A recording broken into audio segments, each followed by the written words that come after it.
जल के विकार से पृथ्वी की उत्पत्ति हुई। इसका गुण है गंध। कारण के गुण कार्य में आते हैं। इस न्याय से शब्द, स्पर्श, रूप और रस, ये चारों गुण भी इसमें विद्वान है। वैकारिक अहंकार से मन की और इंद्रियों के 10 अधिष्ठात्र देवताओं की भी उत्पत्ति हुई। उनके नाम है दिशा, वायु, सूर्य, वरुण, अश्विनी कुमार, अग्नि, इंद्र, विष्णु, मित्र और प्रजापति। तेजस अहंकार के विकार से श्रोत्र, त्वचा, नेत्र, जिह्वा और घ्राण, ये 5 ज्ञानेंद्रिया एवं वाक, हस्त, पाद, गुदा और जनेंद्रिया, ये 5 कर्मेंद्रियां उत्पन्न हुई। साथ ही ज्ञान शक्ति रूप बुद्धि और क्रिया शक्ति रूप प्राण भी तेजस अहंकार से ही उत्पन्न हुई है। श्रेष्ठ महावीर, जिस समय ये पंचभूत, इंद्रिय, मन और तत्व आदि तीनों गुणों परस्पर संगठित नहीं थे, तब अपने रहने के लिए भोगों के साधन रूप शरीर की रचना नहीं कर सके। जब भगवान ने इन्हें अपनी शक्ति से प्रेरित किया, तब वे तत्व परस्पर एक दूसरे के साथ मिल गए और उन्होंने आपस में कारण भाव स्वीकार करके व्यष्टि, समष्टि रूप पिंड और ब्रह्मांड दोनों की रचना की। वह ब्रह्मांड रूप अंडा 1 सहस्त्र वर्ष तक निर्जीव रूप से जल में पड़ा रहा। फिर काल, कर्म और स्वभाव को स्वीकार करने वाले भगवान ने उसे जीवित कर दिया।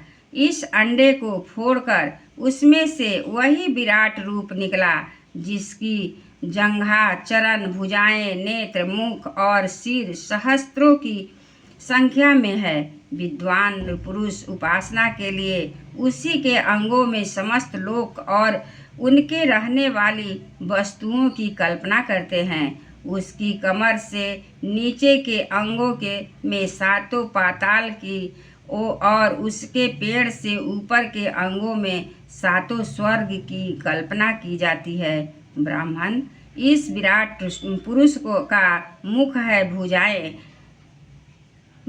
भुजाएं क्षत्रिय है, जांघों से वैश्य और पैरों से शूद्र उत्पन्न हुए।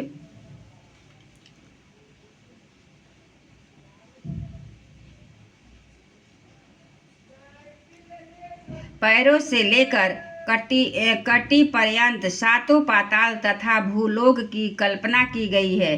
नाभि में भूलोक की, हृदय में स्वलोक की और परमात्मा के वक्ष स्थल में महलोक की कल्पना की गई है। उसके गले में जनलोक, दोनों स्तनों में तपोलोक और मस्तक में ब्रह्मा का नित्य निवास स्थान सत्यलोक है। इस विराट पुरुष की कमर में अतल, जांघों में वितल, घुटनों में पवित्र, सूतल लोक और जंघाओं में तलातल की कल्पना की गई है। एड़ी के ऊपर की गांठों में महातल, पंजे और एड़ियों में रसातल और तलुओं में पाताल समझना चाहिए। इस प्रकार विराट पुरुष सर्वलोकमय है। विराट भगवान के अंगों में इस प्रकार भी लोकों की कल्पना की जाती है कि उनके चरणों में पृथ्वी है, नाभि में भूलोक है और सिर में स्वलोक है। एक बार बोलिए वृंदावन बिहारी लाल की जय, कृष्ण भगवान की जय। आज कथा इतनी हुई, सुनिए वीर हनुमान, आधो में आधा हुई, आधो में पुनियाद।